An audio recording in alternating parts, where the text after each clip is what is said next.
Tantangan saat ini, proyek infrastruktur Indonesia yang luar biasa, bukan pada proses pembangunan. Hmm. Catat itu, Ya. tetapi bagaimana proses operasional. Kalau pembangunannya bagus, desainnya bagus, operasionalnya nggak baik, gagal.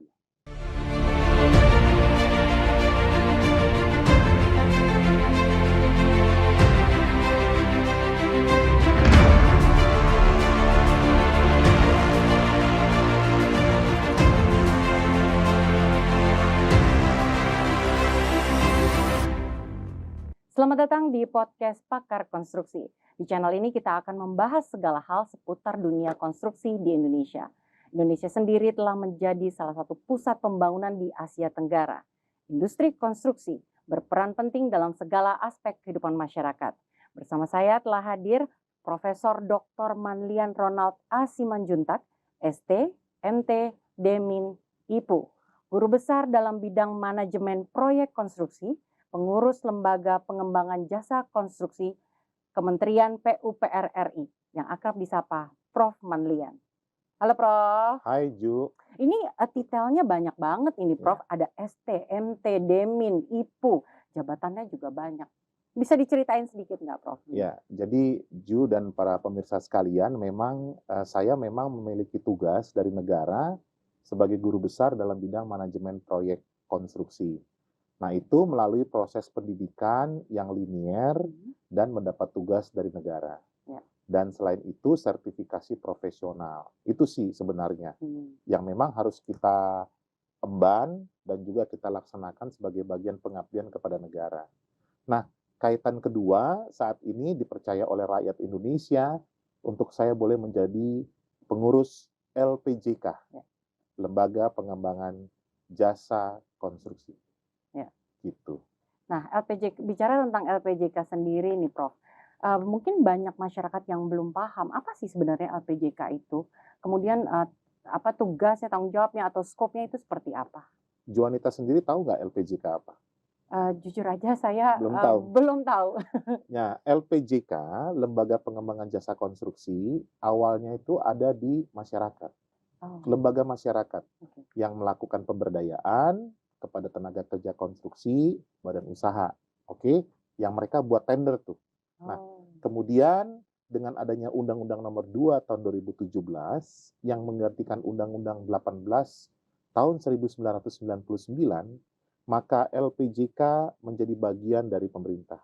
Nah, jadi pada tahun 2020 kami melalui seleksi di Dewan Perwakilan Rakyat ditetapkan menjadi pengurus LPJK Kementerian PUPR.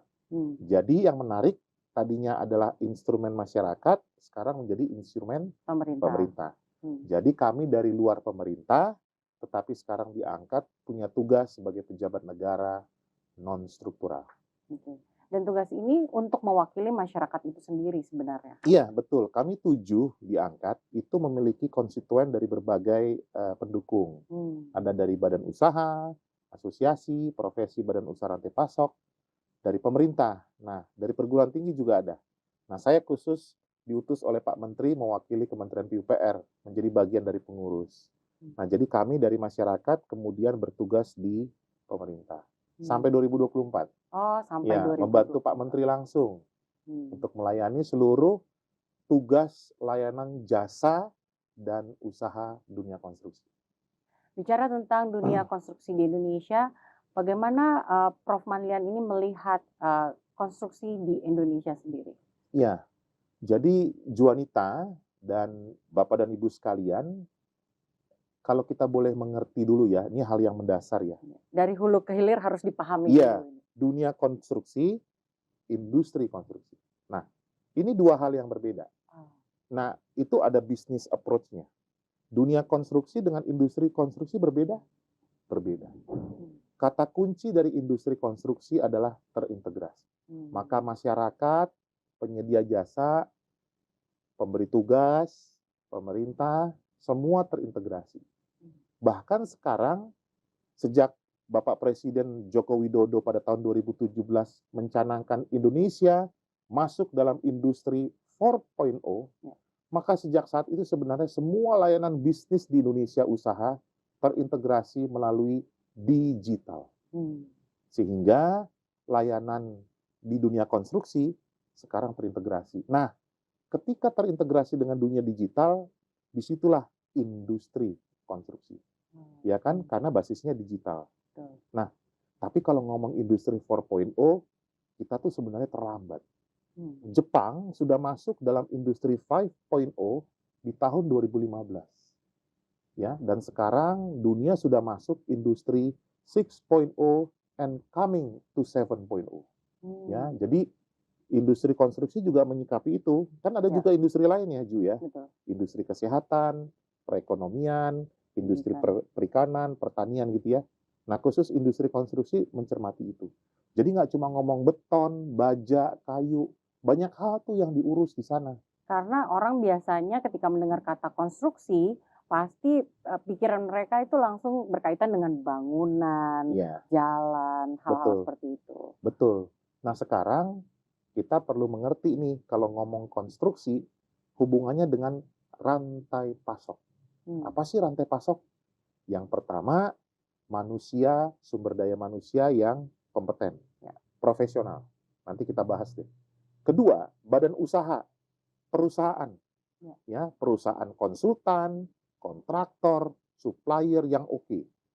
Nah, yang ketiga, ketersediaan material. Ya, permasalahan IKN kita contohnya tidak mudah. Ketersediaan tenaga kerja, ketersediaan material. Lalu keempat, ketersediaan peralatan, Ju. Kalau kita tender sering tuh kan, komitmen mengadakan alat gitu, padahal nggak punya alat. Nah ya, yang kelima adalah mengadaptasi teknologi.